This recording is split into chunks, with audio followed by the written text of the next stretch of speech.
Guck mal, was da hochkommt. Da kommt der neue Bus. Ist doch erkennbar als VW. Ganz anders als unserer. Hallo. Hi. Hallo. Wow. Ich bin der Ortwin. Ich bin der Christian. Hallo. Hi. Ich heiße Dietrich. Hallo Dietrich. Wow, schön hier zu sein.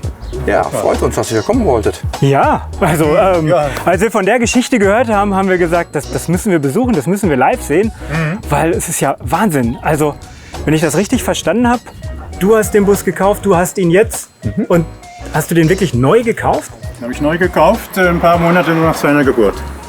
Ehrlich? Ja. Das heißt, wie alt bist du jetzt? Ich bin 52 Jahre alt. So weißt du auch genau, wie alt du bist. Genau. Für uns ist es immer ein Mittel zum Zweck gewesen. Wir wollten damit reisen. Und erstaunlicherweise hat er dann die ganzen Jahre überlebt, weil wir ihn halt gut gepflegt haben.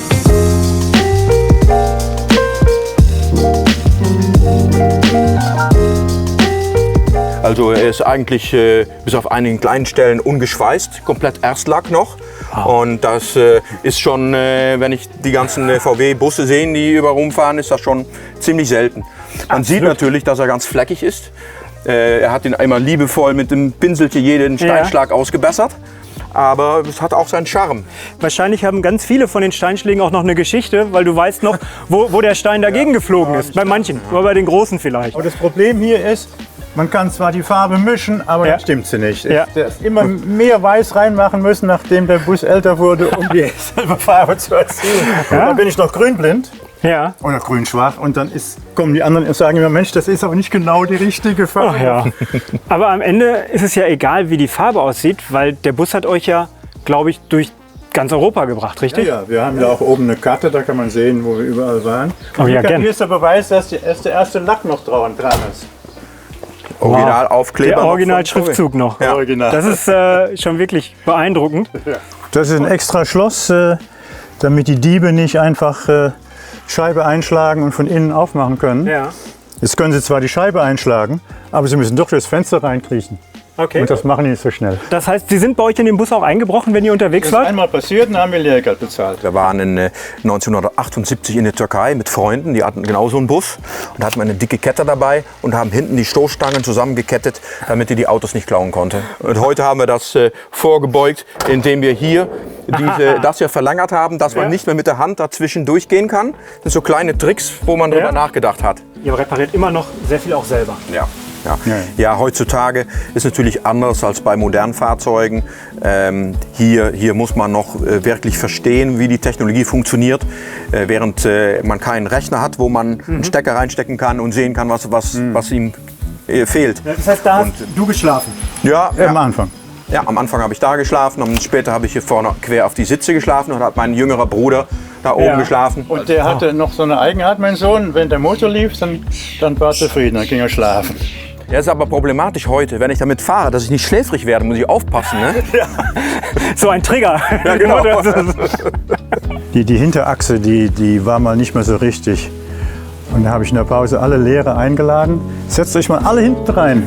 Und dann wusste man, dass da so viel 100 Kilo drin waren. Dann habe ich das ausgemessen, ob die Reparatur nötig war. Also ich habe immer auch 2 Zentner an Ersatzteile dabei. Okay. Ja, von Antriebswellen, Zündung, Vergaser, alles was man, sogar Radlager habe ich dabei. Der Bus hat jetzt 385.000 Kilometer runter. Ja. Das ist die 5. Maschine. Er hat ungefähr etwas über 2 Jahre seines Lebens im Bus gelebt und ich mittlerweile fast 3. Wie lange schläfst du jetzt schon in deinem Auto? Ich habe jetzt die 12. Nacht. Aber ich bin ja auch VW-Busfahrer. Also ich habe ja selber auch einen. Und im Schnitt bin ich so 100, 150 Nächte im Jahr im Camper unterwegs. Ja, das ist dann pro Jahr noch mehr als wir natürlich. Weiß ich nicht. Ich habe noch nie nachgerechnet. Ich kriege nur immer zu hören, ich bin zu selten zu Hause. Ja, also das ist jetzt mein Bus. Der ist halt ein bisschen moderner als euer. Aber eins hat er schon mal gleich. Er hat auch vorne ein VW. Das Logo. Sehr erkennbar. Und zwar auch ziemlich prominent. Ganz tolle Frontscheibe. Gell? Ich weiß gar nicht, ob man die damals schon machen konnte, so schön gebogen und so. Was ich cool finde, ist, dass der hier so die große Fläche hier vorne hat, er so ähnlich wie der auch. Der hat da keinen Kühlergrill oder sowas, was man eindeutig sieht. Und das ist die Erkennbarkeit vom alten Bulli, sieht man direkt. Und so von der Silhouette, was sagt ihr? Also ist es ein Bus oder ist es keiner? Es ist schon ein... Man sieht direkt aus, von welcher Firma der ist. Weißt du, wie man so eine Heckklappe schließt? Ich pack die immer oben an und schmeiße sie zu. Versuch den Knopf mal. Der muss irgendwo draufdrücken, vielleicht hier. Ah. Und wenn du jetzt drunter stehst, oh, er hat es gemerkt, wird man nicht eingeklemmt. Nee, da gibt es halt dann die ganzen Einklemmschutze. Und Aber wenn der Papa früher diesen gemacht hat mit seiner Heckklappe und die Kinderfinger wären dazwischen gewesen. Ah, man sitzt genauso schön hoch wie anders. Das Pferd, ne? Toll.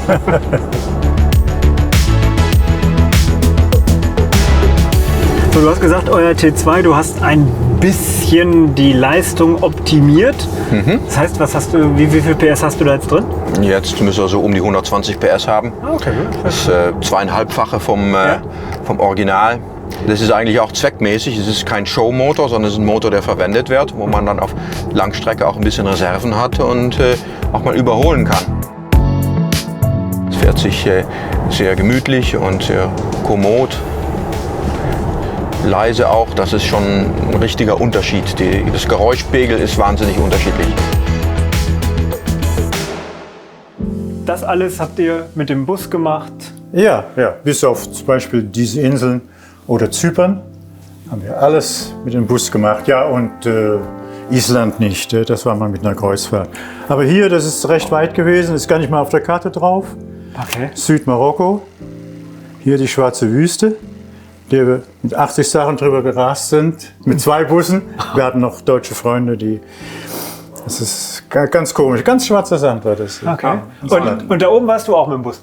Ortwin war da mit dem Bus, der hat ihn später übernommen und der ist bis rauf. Und die gestrichelten Linien sind die dann mit Schiffen gemacht sind. So, auf geht's nach Lösten.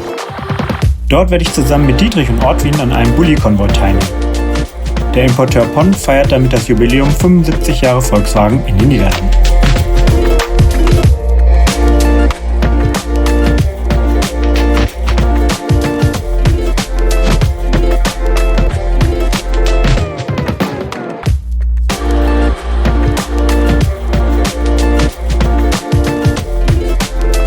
Wir sind angekommen an der finalen Destination. 75 Busse sind wir heute quer durch die Niederlande gefahren. Ich fand es wahnsinnig toll. Wie hat euch der Tag gefallen? Was war das Schönste für euch heute? Ja, war echt super cool, muss ich sagen. Also wir sind heute Morgen angekommen beim Importeur Pon der Niederlande. Genau an der Stelle, wo unser Bus vor 52 Jahren das Land hier auch reingekommen ist aus Hannover. Wir hatten sogar die Ehre, dass wir auf den gleichen Zug drauf durften und dann als Nummer 2 runterfahren durften, weil es ja ein T2. Also es war echt super, ja. Das hat mir auch sehr gut gefallen, als wir da wirklich so runtergefahren sind und die Leute gewunken haben, war schon wirklich, wirklich schön. Ich weiß nicht, ob ihr davon gehört habt, dass wir nächstes Jahr auch ein Treffen in Hannover machen. Wir machen ein sehr großes Treffen und da würde ich euch gerne zu einladen. Hier ist schon mal der Aufkleber dafür. Super, danke. Ja, das freut uns. Vielleicht, wenn ihr Zeit habt, wäre es klasse, wenn ihr vorbeikommt. Wir haben auch ein paar Busse da und es wäre natürlich super, wenn ihr da auch hinkommen würdet, weil einfach eure Geschichte so toll war. Das war die Bulli Love Story aus den Niederlanden. Für mich geht es jetzt weiter zur nächsten Station. Da könnt ihr euch schon richtig drauf freuen.